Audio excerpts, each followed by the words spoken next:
Welcome to Breaking News with Ben Hunt, Jack Forehand, and Matt Ziegler. Before we start, let me remind you what the show is not.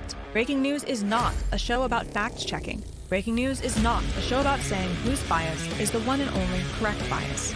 And Breaking News is definitely not a show about calling out fake news. Breaking News is a show where we look at today's top stories and have a conversation around our favorite critical question, why am I reading this now? Drawing on the headlines we're tracking at fiatnews.com, join us as we talk about what's collectively making us tick, with clear eyes, full hearts, and this obligatory disclaimer. Nothing in this podcast is advising you to buy or sell any security or to do anything with your money. Seriously, you should only act on investment advice from someone you know and someone who knows your unique situation. We are not that person. You're watching Breaking News. This is the Epsilon Theory YouTube channel. I'm Matt Ziegler, joined as always by Jack Forehand. Say hello, Jack. Hello, Jack. And Ben Hunt. Say hello, Ben Hunt. Hello, Ben Hunt. Well, it's been a weekend. This is the Monday after the Trump assassination attempt.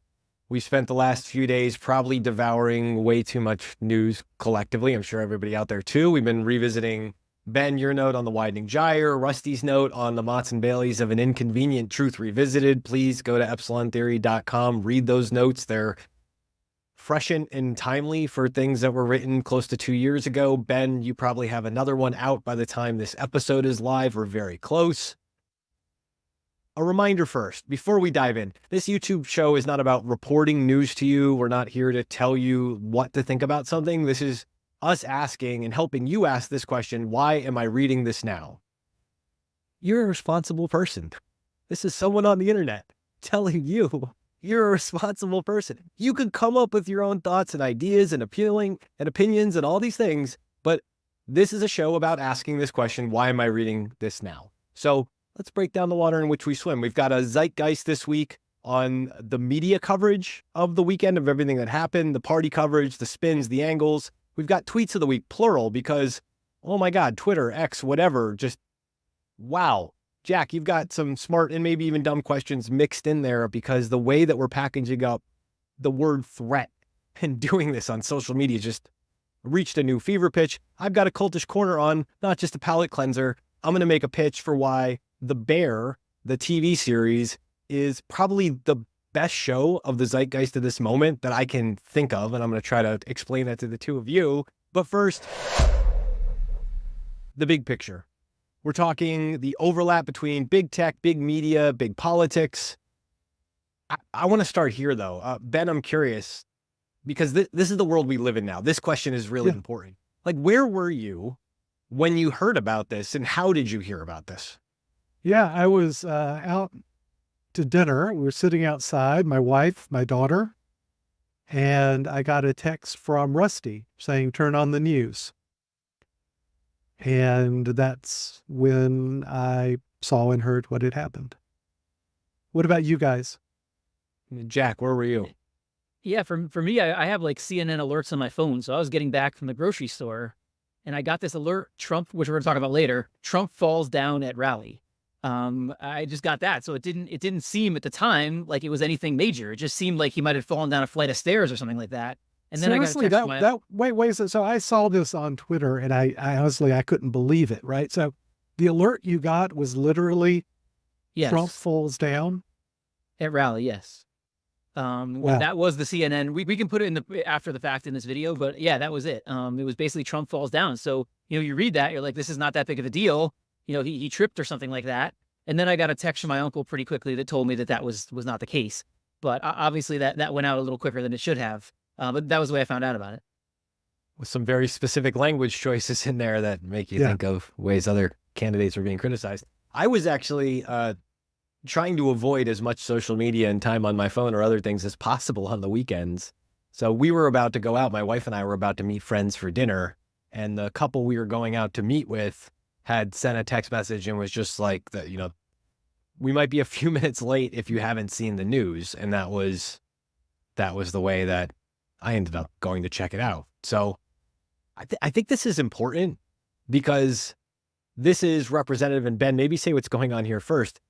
The way we hear about a story, who we hear it from, what media outlet, whatever tells us, the way we share this with each other, that first interaction comes with our own expectations, and then we go out in the world and we start getting everybody else's expectations.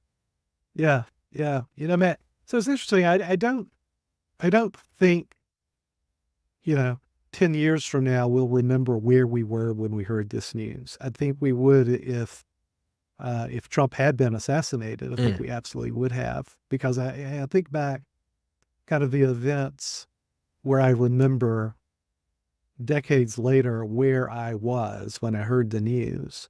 And the one that really pops to mind for me is when the Challenger, the space shuttle, exploded.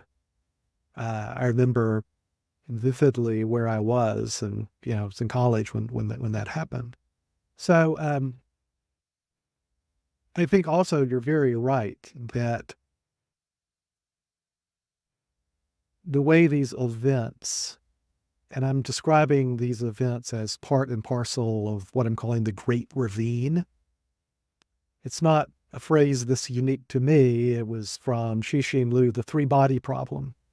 He talks about a period in that science fiction world that he sets up where mankind goes through 50 years of chaos and strife, political conflict, violence. He doesn't talk about it much other than say, oh, it just happened, which I find pretty true. And it's similar to what, Cixin Liu's, own country, China, went through with the Cultural Revolution. I mean, it's a period of time, decades maybe, of political violence, unrest. But there's nothing to really say about it. It's just it's a waste of time, of lives, of everything. We just have to endure it. We have to get through it. So I do think that these events and how we hear about them and how we react to them are such an important part of this, the time in which we live. The time in which we live. So I'd love to talk about that, kind of unpack that, because this gets a lot worse before it gets any better, Matt. I think that's the way to put it. It gets a lot worse before it gets any better. Not because of the specific individuals involved in either political party, but because of the system of media, technology, and politics that we have created for ourselves. I want to go right to that, to not Yeah. because of the people, but because of the bigger system around the people, behind the people, on top of the people, all those things. Yep. Jack, you wrote down a really powerful quote. And again, this is from the Widening Gyre piece. I think this was 2022, Ben. Correct me if I'm wrong. Okay. Yeah, that's Jack, right.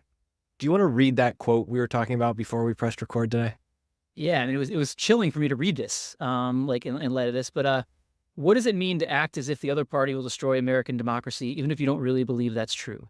It means that you reject as corrupt and illegitimate any electoral or judicial outcome that favors the other party. It means that you'll not accept the possibility that a policy disagreement can be had in good faith. It means that you'll justify whatever crappy actions you take, no matter how much you treat other people as expendable pawns in your little game, on the basis that the other party has done and will do much worse. It means that you will have no shame. It means that everyone knows that the other party would stop at nothing to achieve their nefarious aims, so your stopping at nothing is self-defense. Political common knowledge is always a perversion of the golden rule. Do unto others as they would do unto you, but do it first. Do it first. Yep. That's crazy to read in light of what happened. But that's where we are. So there's nothing irrational about this. There's nothing crazy about what's going on. This is the rational outcome when you enter this situation. And that's exactly where we are.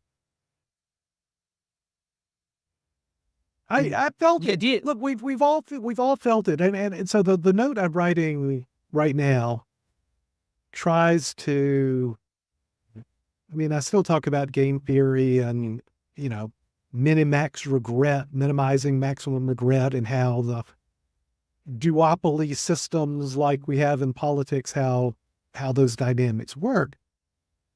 But I've tried to look at myself too, about how angry I've been at times over the past 3-4 years. How sad I've been, how angry I've been. Because it's that sadness and that anger that I think are the hallmarks of the Great Ravine. But in the same vein as trying to understand, why am I reading this now? Trying to create some sort of critical distance between myself and my own consciousness and what I'm being told and, what I'm seeing in the world. I'm trying to find some critical distance between the events that make me angry and the events that make me sad, and try to step back and look at what my own progression in sadness and anger has been, because I think it's something that's shared with a lot of our listeners here. So maybe I should share that, right? So I sadness for me, I was reading on Sunday about the guy who was shot in the head and murdered while shielding his wife and one of his daughters at the rally, and reading about, him being a girl dad like I am, about him being a volunteer fireman, obviously a big Trump fan because he's at a Trump rally. Of course he's a Trump fan. He's reading a quote from his neighbor from 20-something years talking about, he knew I'm a big Biden fan. I knew he's a big Trump fan, but we didn't let that get between us. We didn't let that get between us. And then he goes on to talk fondly about his memories of going dirt bike riding together. I just got so sad. I teared up. I started to cry while I'm writing this note yesterday, Sunday, reading about this guy for the first time, seeing the picture of him with his one of his daughters here, 20th birthday. His mother sitting in the background. It was just like, I know this guy. Could be me. And now he's been murdered. It's like, it's sad. And I think that's because, a different kind of sadness, but also sadness, like when I watched the debate 2 Thursdays ago or whenever that was. Right, that was my reaction. I was seeing by it. It just made me so sad. I mean, this is where we are. Sadness. It's a powerful emotion that I think is so prevalent for so many of us, for everybody. Everybody. But then I had another emotion too. I was angry. The more I learned, the more you see about the Secret Service and the events that led to the shooter taking those shots, murdering the guy, coming within literally a whisker of hitting badly Trump, which would have plunged this nation into I don't know what. And you look at the rank incompetence and failure and LARPing. And I'm sure it's going to, it'll come out, no, there were reasons why, this all happened. They were following procedures. They did everything according to their training. That's just bullshit. This is bullshit. So it made me angry. It made me think about the other times in the last few years. I've been really angry.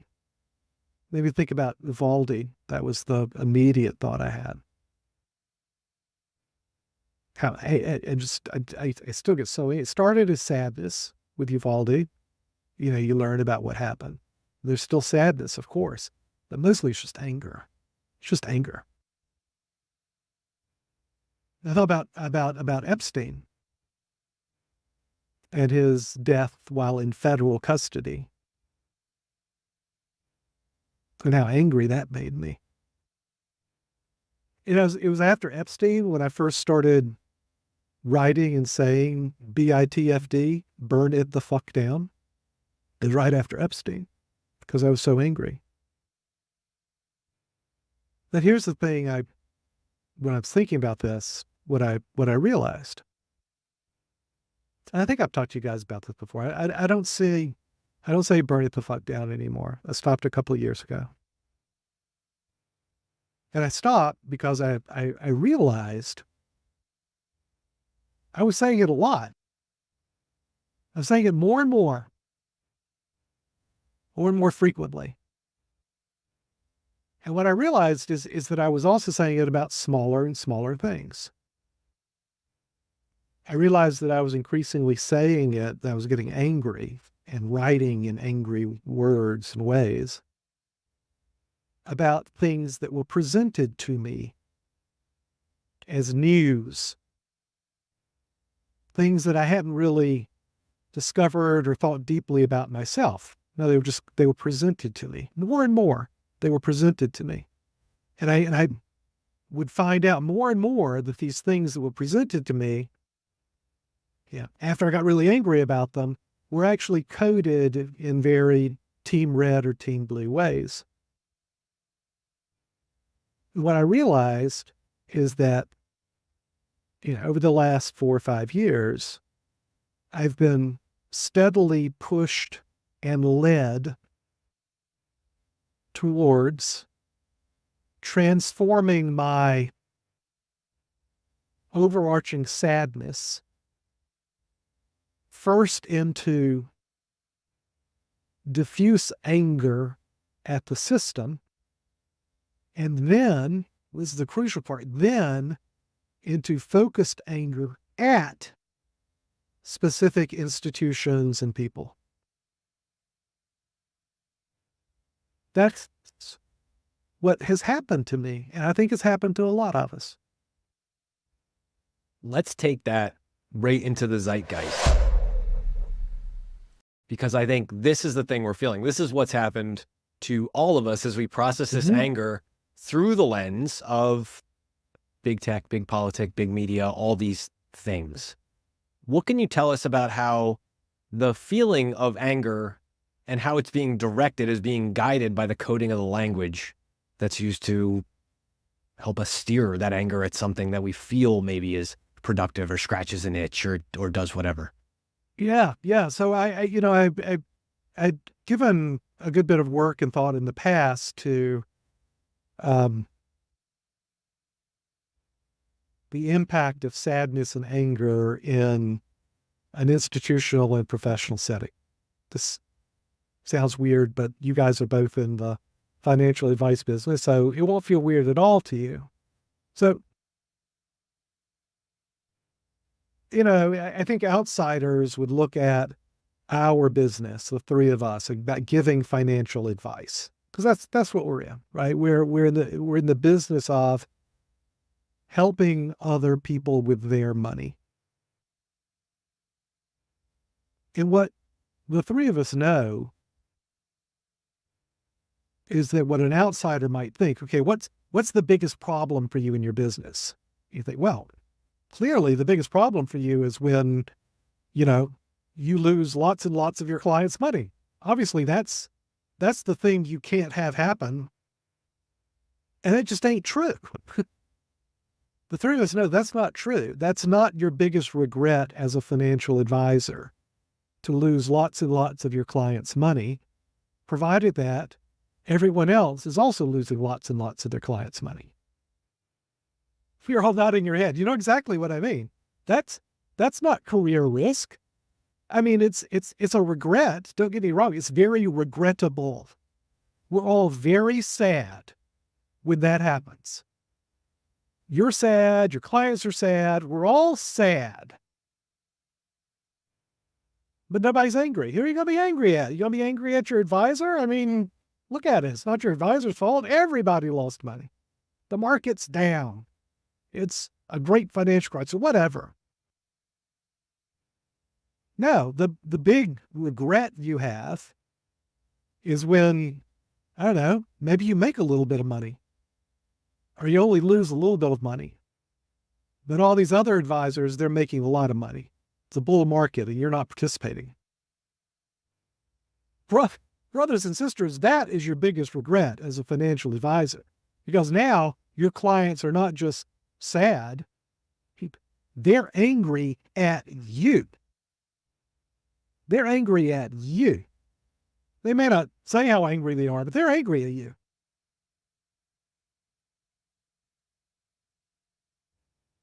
That's how you lose clients. Now, clients, that means different things in any field of endeavor, right? A client as a financial advisor is a person who's trusting you with their money. A client, if you're in the healthcare, is a patient. Client in politics, it's a voter. It's a voter. Well, so what a self-interested, rational entity does, whether you're an individual or whether you're an organization, is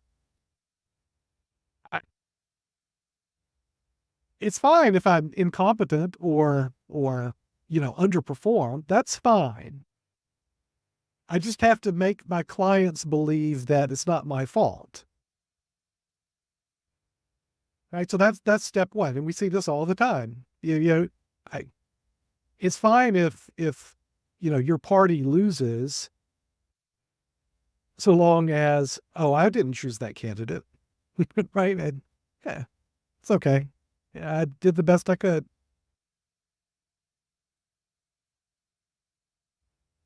But what's also the case is that in $10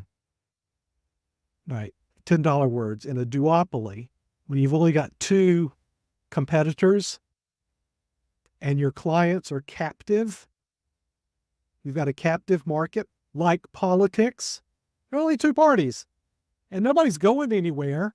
You're not losing clients, you're not losing voters. Well, in that situation, there's nothing really to be gained by trying to make the entire country better, because it's basically a zero-sum game, meaning that there's a fixed number of goodies for each political party, and the other guy's loss is your gain. There's no growing the pie. There's nothing, we're going to do outcomes that's better for everyone. No. I want to inflict maximum regret on the other guy. That's how I get more. It doesn't get more by being a better representative or a better, growing none of that, right? Outperformance, competence, that's nothing.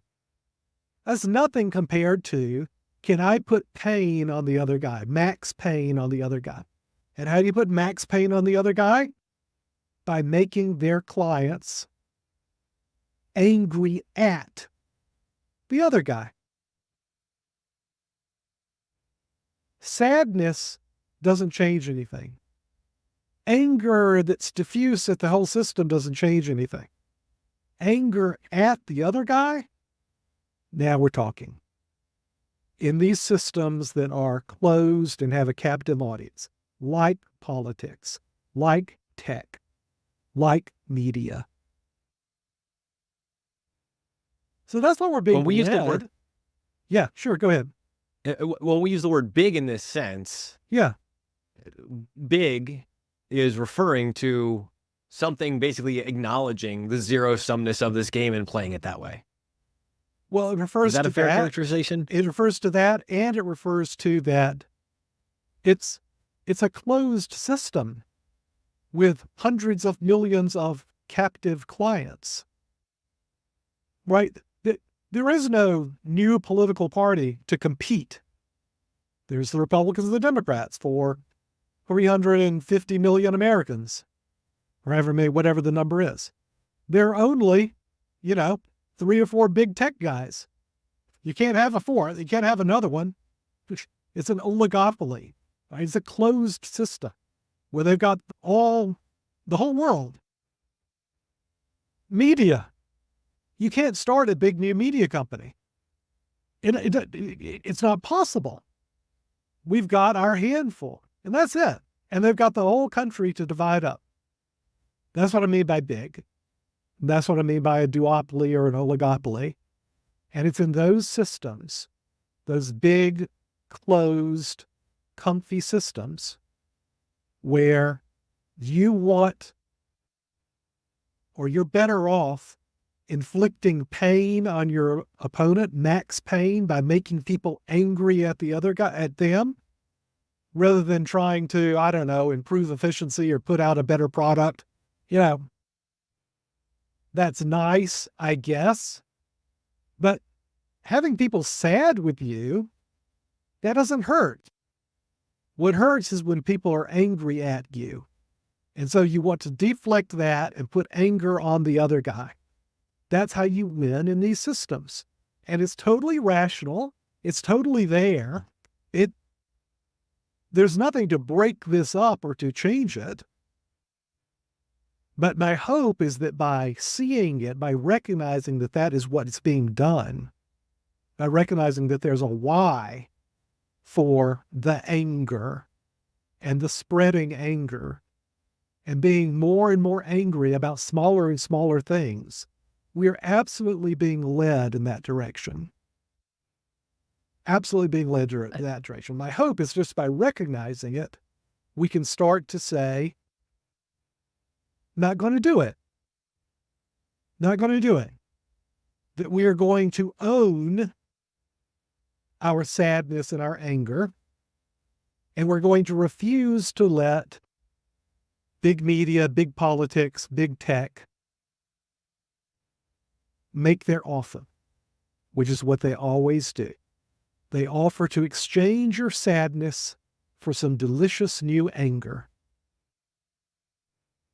Some new anger that is not really your own, but anger that will make you do things that you never thought you'd do. And ultimately things you won't forgive yourself for. But which it's funny, like this is, they feed and feed on. and being in Twitter after this, like basically I saw exactly what you're talking about. Like, my initial reaction was sadness to this. And then you go on Twitter and the anger builds. But not only that, like if you look at all the stuff that's just getting shared, it's all anger at a specific thing. It's all, no matter what side you're on, and I'm sure someone who has an experience on one side is getting a completely different Twitter feed than, I am, and then a person on the other side is getting. But it's just like, you got to detach yourself from that. I mean, I don't know if there's any way to be on Twitter right now with what's going on and not have that anger rising and at specific things. It's hard. It's hard to maintain that sort of critical distance and not let yourself be pulled in, to not allow yourself to exchange your sadness for anger. It's really hard for me to kind of let that go. And it took a lot of people talking to me about it and stepping back and recognizing that I was being pulled in to being angry all the time and not wanting to live like that. But it's very powerful, right? And it's a 2 steps forward, 1 step back process. But I think that's where we have to start to get out of this great ravine. And like I say, it's going to take a long time, right? We're going to have to go through a lot more sadness before we stop exchanging our sadness for anger. We're nowhere close to that yet. How do you think about like the media's role in this? Like, I'm going back to that thing I said at the beginning. Trump falls down at rally. Like, how do we get to a situation where we get that? Because I mean, that's such a gross misrepresentation of what happened. I mean, I guess it's the idea we got to get this out as quick as possible. This happened. That's got to be contributing to it. But like, what do you think about that? I think that they've got an audience, and I think that their audience, that they were going to frame this because they were still thinking in terms of oh, it's Biden re-election and Biden being incompetent, so we're going to frame this as a way to make people less angry at their guy, at Biden for his physical frailty and incompetence. That was the initial thought. That was the frame through which all this came through. That's what I think. But I think everything, both on an individual basis and on a corporate or institutional basis, is designed for those two principles that I was describing first. First is deflect blame. So this would fall into that, right? No, our guy's not, incompetent. He's not relatively incompetent. The other guy is just as incompetent as he is. He falls down too. And then the second one is trying to push anger on the other side, to make the other, to create anger at your opponent. Those are the two principles. And I think once you see those as the two guiding principles, it's like the common knowledge game. You start seeing it everywhere, because it is everywhere. It's truly the water in which we swim, all designed either to take away anger that's directed at you, or to project anger, to create anger at the other guy. That's it. Everything is designed for one of those two purposes. It hit me like a ton of bricks when I started thinking about this transformation function between sadness and anger, and how this is all designed to create anger at the other guy and to minimize the anger that's at you. Sadness, performance, incompetence, that doesn't matter at all. There's no effort being made to reduce that, because that's not your biggest regret. That's not your biggest problem. Your biggest problem is when people are angry at you. And your biggest rewards are when you can make people angry at the other guy. So that's what this is all for. Let's jump to Twitter. Speaking of anger, let's go all the way Yeah, there. let's say some. Like we're on the edge of the cliff with the Zeitgeist. Let's go all the way in. Tweets of the week, plural. Jack, I mean, we've got three gems of modern social media reporting here. You want to take us through this first one? Let's talk about how this is being talked about, to what Ben just said. This is about the transformation of sadness into anger, manifest by the way we are being led to either minimizing that anger at ourselves or directing it squarely at a clearly defined target. What do you got first for us? Yeah, this is going to be my dumb question too this week, because I've been thinking a lot about like how much these words that we're reading are playing into this action, and how much there's accountability for the people that are writing these words. And so the first one is from Joe Biden, and the tweet is, Donald Trump is a genuine threat to this nation. He's a threat to our freedom. He's a threat to our democracy. He's literally a threat to everything America stands for. I mean, those are really strong words, Ben. Yeah. No, I think that was at the end of June. I think kind of at the end of June, he wrote that. And look, there are a dozen tweets just like that. And when we go back to his Philadelphia speech, we talked about it on Breaking News. We talked about it on Breaking News, I think like episode 5 or 6. We should bring that back up, where we talked about how you present the other guy as the existential threat because you want people angry at the other guy. He's the end of America. He's it. He's evil. So that's the language you're going to use to accomplish that goal of making people angry at the other guy. And by the way, that's why, for all the talk of, we got to tone the rhetoric down and we have to denounce political violence.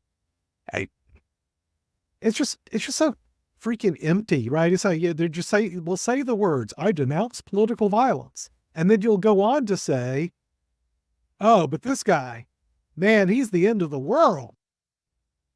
Now, what do you mean you denounce political violence? If the other guy is the end of the world, what would you not do to stop the end of the world? You should absolutely engage in violence to prevent that from happening. Absolutely, you should. So what are the other tweets? I guarantee you the other tweets are going to fall into this category too. What else have you? Yeah, and they're gonna escalate as we go too. Good. So the next one is Elon Musk. And he's talking about the SAVE Act, which was to make it so illegal immigrants couldn't vote. Those who oppose this are traitors. All caps, traitors. Yeah. What is the penalty for traitors again? Question mark. Yeah. So, my partner Rusty, who is far more conservative in his politics than I am, as he described that tweet. So let me get this straight. The richest man in the world is calling for the execution of people who have a different opinion on how to safeguard elections. Because that's what the SAVE Act is. It's not like the SAVE Act is the end-all and be-all word on how you make elections secure. It's a very specific version of that. And well-meaning people who do not actually want, illegal immigrant aliens to vote can differ with the freaking SAVE Act. And here's the richest man in the world saying, no. If you disagree with this particular piece of legislation, you are a traitor and you must be killed. You deserve to die. So, you think that's going away? Right? You think when Elon's guy wins the election, he's going to say, oh, well, JK, I'm going to tone down my language now. Please. What else you got, Jack? Yeah, so the last one, it's going to be, I think, even more maybe. But this is Marjorie Taylor Greene, and this is post. Oh, good. Excellent. This is the situation with Trump. So we are in a battle between good and evil. The Democrats are a party of pedophiles, murdering the innocent unborn, violence, and bloody, meaningless, endless wars. They want to lock up their political opponents and terrorize innocent Americans who would tell the truth about it. The Democratic Party is flat out evil, and yesterday they tried to murder President Trump. Yeah, great. When was this? So this was after. Oh, we got to tone down the language. Here's Marjorie. It's good and evil, right? So, of course, this is political violence, or demanding political violence. Of course, it is. I mean, so what happens if you lose an election to the party of evil? Right? You just say, oh, well, we'll get them next time. Oh, well.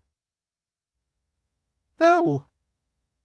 If you really believed that crap, and it's crap whether Biden is saying, or Biden supporters talking about, the fascist. And look, I can't stand Trump. Can't stand him. But it's not the end of the republic. It's really not. It's really not. It may be a change, and it's a change I don't like, and I'm opposed to it, but it's not the end. It's not good versus evil. No matter what Biden said in Philadelphia at that speech, and no matter what Elon and Donald, because we can get plenty of Donald's true socials, whatever they call those posts over there. My God, every one of them is talking about the evil Democrats. Anyway, the point being is that I just sound like Biden. Anyway, the point being that there is no truce. There is no ratcheting down. We're on this one-way path towards greater and greater political violence. And we have to decide how we're going to react to that, what we as individual human beings are going to do. just briefly before we do Matt's Cultish Corner here, can we talk just a little bit about the implications for the election? I mean, my first reaction, which I think is everybody's first reaction, is this obviously increases the chance Trump gets elected. My second reaction was this probably minimizes the chance that Biden drops out now because nobody's going to want to run against Trump. But what are your thoughts on that? I think those are very strong thoughts, Jack. I find Yeah, your look, opinion on this show. Yeah. No, I mean, we've all noticed, it's just about total evaporation of the Biden is too incompetent to stand for president. Not because anyone believes he suddenly got more competent. I mean, good Lord, we get a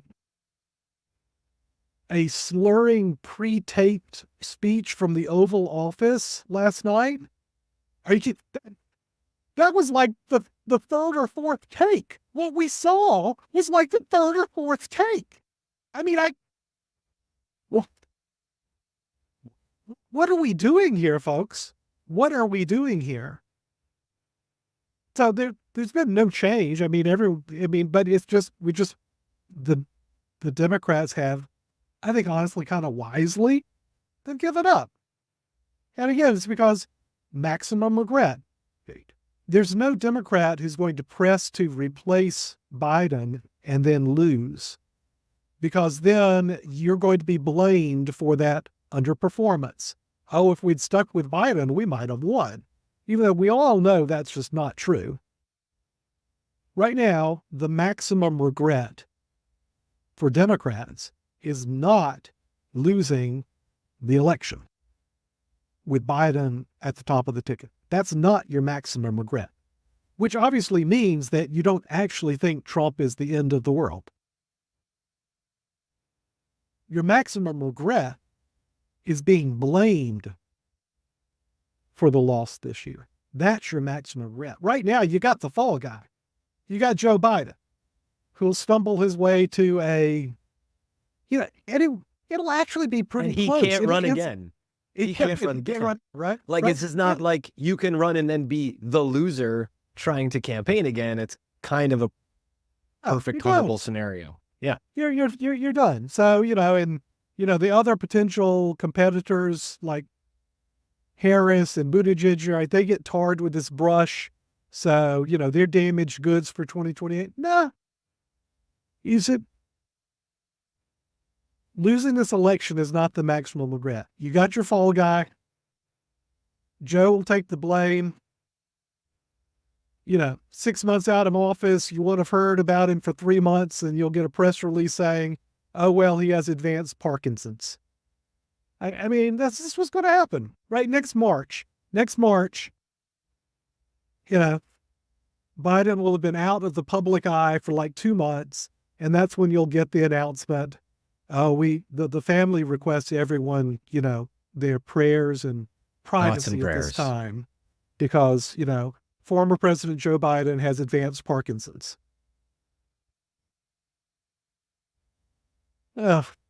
Which is not the dignity you want to give any person, which I think is the part that hurts the most. It's very, so very freaking sad. sad, Matt. Right. And this is what the Great Ravine is all about. It's just going to be so sad. And we'll be dealing with Trump's first 100 days in office, which, if you're of a political bent like I am, I think are going to be an absolute just nightmare disaster. But this is the world we're in, right? It's just very sad. And my goal is to own my sadness, to control my anger, to be angry at the things that I own, not the things that are presented to me to be angry at. That's my goal as a human being as we make our way through the Great Ravine. Just one more on the campaign before we move to Matt so should we expect to see, in terms of when the Democrats have paused their ads right now, I mean, will we see a return like to a normal, even though they may have accepted that they're not going to win, will we see a return to like a normal campaign here? Once we get a couple weeks outside of this? Oh, yeah. Yeah. No, they'll have they'll have their campaign, and everyone will go through the motions. Everyone will go through the motions. And it will be surprisingly, it'll be reasonably close, right? Because our system is set up for it to be pretty close, right? But it's, at least close in the popular vote. But it doesn't matter, right? I think, look, I think it's a clean sweep for the Republicans, House, Senate, and White House. God help us. That was my politics talking. So Matt, I know you've got a great cultish corner that ties into all this. What you got this week? The first very important question is, have either of you, are you familiar with the Chicago delicacy, the Italian beef sandwich? I am. No, absolutely. Absolutely. Chicago, yes. Chicago beef, sure. Jack, I think have I you had one indulged? a long time ago, not recently. So whether you're an Al's person, a Portillo's person, Mr. Beef, I'm still yet to visit. Special shout out to Bari Foods on West Grand Ave, which I had to look up because this thing was both hot and very wet, more or less close to destroy the inside of my car. It was so worth it, and I've been thinking about it for friggin' months since my last trip out there. Brian Portnoy, I'm coming. You're going to feed me one. The point is, the Italian beef is a working class sandwich. It's bread, it's meat, it can be made sweet, it can be made hot, spicy. It's kind of, anybody can agree on it. It's the kind of thing you can put in a pot, and with the right kind of bread and the right toppings, you can doctor it up in different ways to feed a small village, but it's going to fill you up. It's going to stick to your ribs. And this right here is what brings me to the point of this cultish corner. I want to talk about the bear, which is kind of about this sandwich, at least at its inception. Now, Jack, I believe you've never seen this show before. Are you culturally aware that this show exists at all? It's fine if you're not. I'm Really the doesn't least matter. culturally aware person of all time, and I basically say no to every single time you guys think about anything. But I am aware that it exists, although I haven't. This is great though, because this means I get to try to sell you on the cultural value of this. And Ben, you're a fan, maybe not all the way caught up. Yeah, season 1 and 2 for sure. Have not started season 3 yet.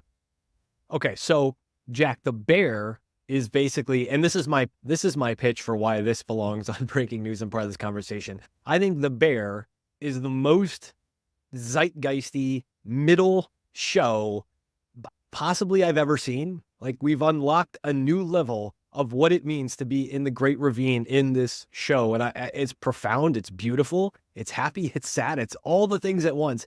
Everything we're talking about in this episode of Breaking News shows up on the 2.5 seasons we basically have so far on television. Conclusion forthcoming, likely the last bit of this. So it's a show about an Italian beef spot in Chicagoland, which is to say it's about Chicago. So it's the middle of the country. It's about mostly middle-aged people, meaning they have people older than them and younger than them in personal and professional settings. And it's about rites of passage, where the middle is the part of the cycle that's not the death and it's not the birth, but it's the thing you're in. And that can be a ravine, which is a lot of what we're talking about here and a lot of what the show deals with.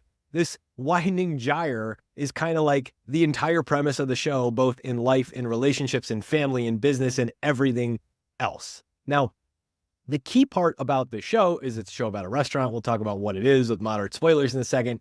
But it's this concept of it's a show about nourishment.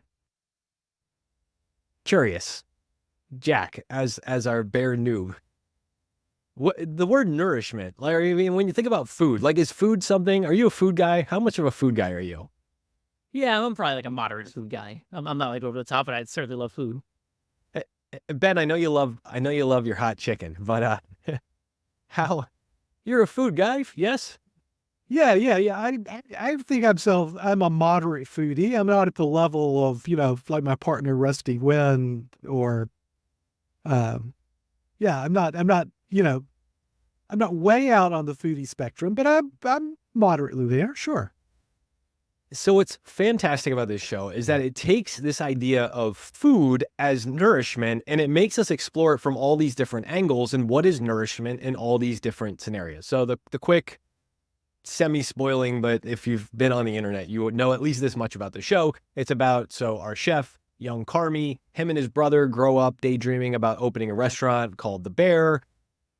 The brother succeeds in opening up his own Chicago beef restaurant. That's where this thing starts. And he will famously not let his brother into the kitchen, which, like any good sibling, he takes that sadness and he turns it into anger. And what's he do? He travels the world over to become a world-class chef.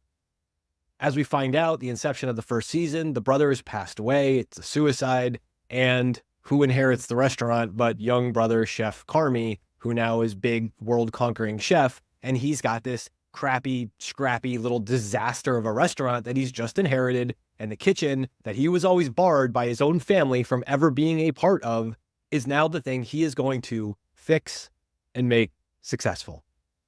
Season 1 is grappling with the loss of his brother and the inheritance of this kitchen, him now being bumped up a notch in the middle of his family by losing the oldest brother. Season 2 is about, as we find out at the end, he realizes it's not going to be the beef. And I mean, come on, like this alone, like Ben, you got to love this. The place is called The Beef, but then it's the bear. And we're talking about the meat that nourishes, then the bear that hunts and kills and swipes down and all the things. Like it's all the metaphors, all the layers are in here. But the second season is Carmy converts the family restaurant into the fine dining restaurant. It's about that transformation. And what does it do? How do we guide all these things into this direction? And then the third season, we see this restaurant off and running and we realize just what happens when we try to scale something up or make it bigger and we haven't fixed the things below the surface yet. And that's every angle of nourishment and the idea of a luxury fine dining experience that is selling the experience of nourishment, selling the experience of nourishment at a premium value. And it's all broken. The finances, the personal relationships, the people themselves.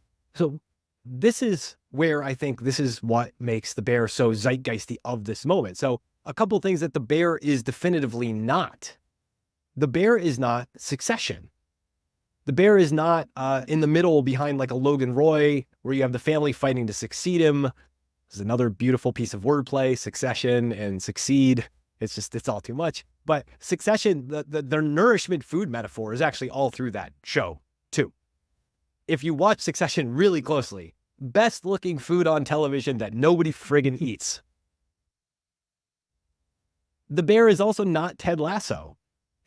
Ted Lasso is like, it's these middle transitions, which is great, but the bottom up feel good Ted, the coach character, it's Disney wholesome. It's very great. I love it. It's one of my favorite shows from the last several years, but I love it in the same way that I love Ratatouille, which at this point may very well become another Cultish Corner because I had to drag my wife back into like, we need to rewatch this child's movie so I can sob uncontrollably at the gorgeous restatement of rats creating nourishment for each other in community. But food in Ted Lasso, you have the biscuits that he makes for his boss, for Rebecca, that he makes out of love. You have the tea that he spits out that she repeatedly offers him. It's about who's feeding who. And that's a really powerful, beautiful thing to step back and study. So Succession is kind of one pole and Ted Lasso is the other pole. This is my widening narrative gyre in my favorite regular TV shows.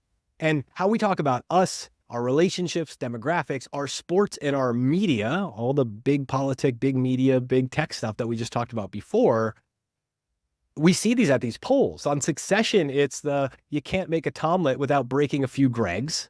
You kill or be killed. It's the media savagery. It's all the internal politics of, what was the expression you used? The new golden rule? Do unto others, but do it first. They would do it to you, but do it first. I mean, that's Logan Roy all the way through, and everything that he's raising his kids to try to figure out for them to be serious people and be the number one boy. And then the Ted Lasso end, the quote, I always figured that tea was going to taste like hot brown water. And you know what? I was right. It was horrible. Like, nourishment is how we put meaning inside this. Now, if I tighten those polls up, and I think this is really interesting too, Jack, you're going to have so many show recommendations by the end of this. Because also in the middle, closer than Succession and Ted Lasso. I would say you can put like Schitt's Creek is close to The Bear, but it's like lighter and a little bit more ha-ha funny. And then on the other side, you have Barry, which is also close to The Bear, but it's heavier and darker, and it's that like, oh no, anxious, funny. And this is the zeitgeist around us. This is art imitating life. This is all the things we're experiencing are showing up in the art we're consuming, and they're trying to talk about it. But I think, again, The Bear is zeroing in on this in a way I don't see any other show zeroing in on. I know you're not caught all the way up. Super light spoilers again. If you didn't see the show and you know that Jamie Lee Curtis shows up at some point, there's two particular episodes that I want to just touch on.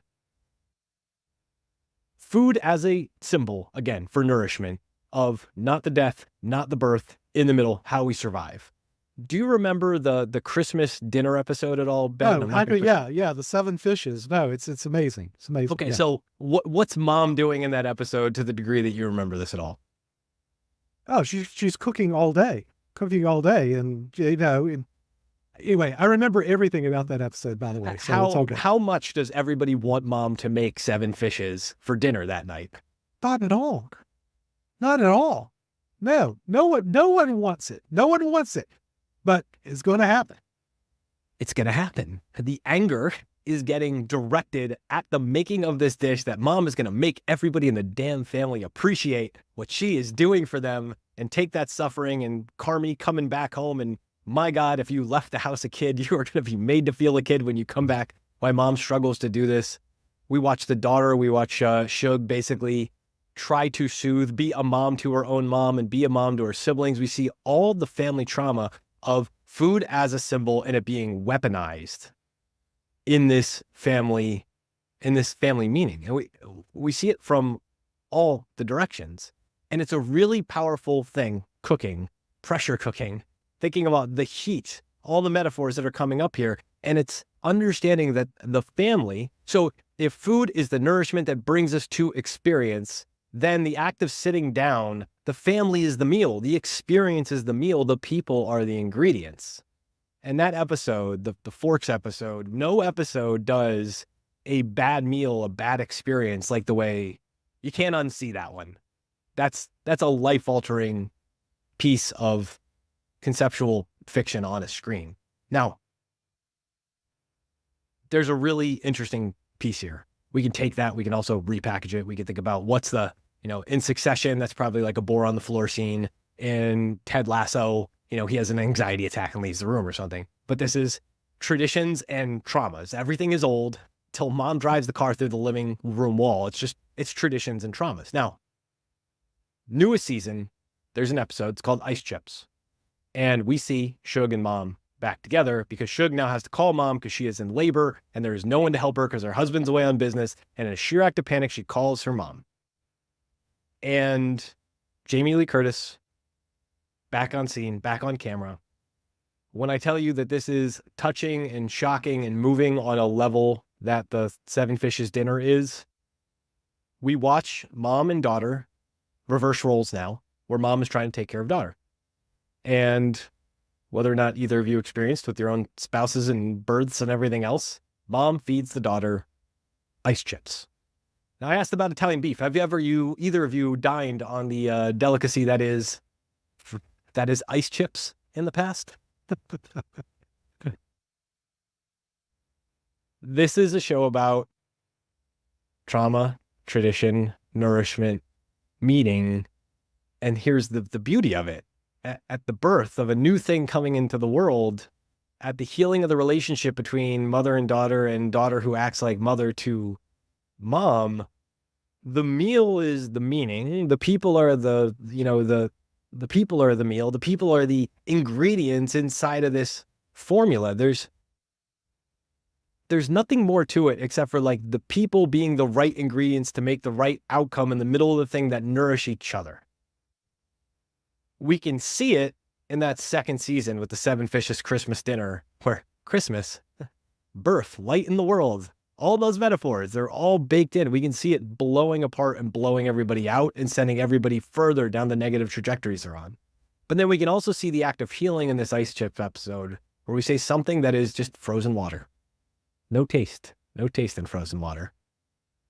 Being the thing that leads us back to nourishment.